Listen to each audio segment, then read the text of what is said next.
ito po, gagawa tayo ng ating babaoning sandwich para sa ating trabaho. So, ayan po. Siyempre, mayonnaise Hellmann's ako.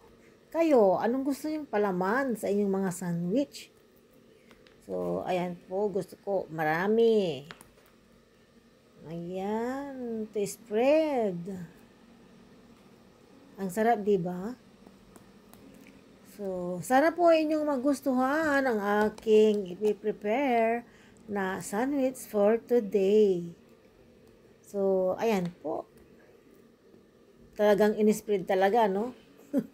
Hanggang sa gilid ng mga tinapay.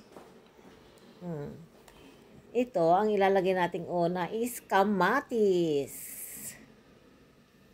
Ayan po. Oho. Para mas masarap. Ito, lagyan natin din sa gitna. Tapos, lagyan natin ng paminta. O, diba? Tapos, ito, na sili ay kunti lang yung kanyang, anghang. Tapos, lagyan natin ng, ito, mas marami ang gusto kong kasa. Ito yung kasa, Arabic. Ayan. So, yummy. Lagyan natin ng piniritong itlog. Ayan. Tapos, ayan. Dagdagan natin ng kasa. Kasi mas masarap talaga siya. At, lagyan natin ng ham. Ayan po. O, diba? Hinati ko para gawin kong ganito. Hindi siya bilog.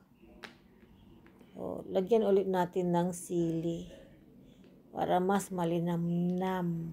Kasi hindi ito masyadong maanghang. Tapos, lagyan natin ng pickles na cucumber. Ayan po. Iayos natin para sa bawat kagat. Sarap. Diba? So, ayan po. Lagyan natin ng kamatis ulit. At nalagyan na natin ng sibuyas yan, diba? So, ayan po, mga amigas, amigos. It's okay na.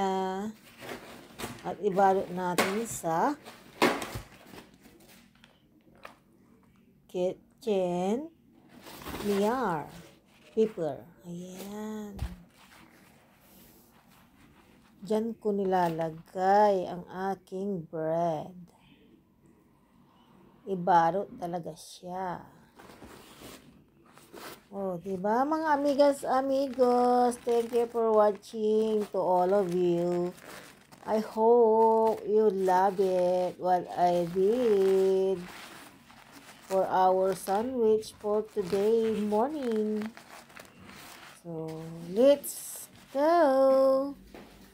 Thank you for watching.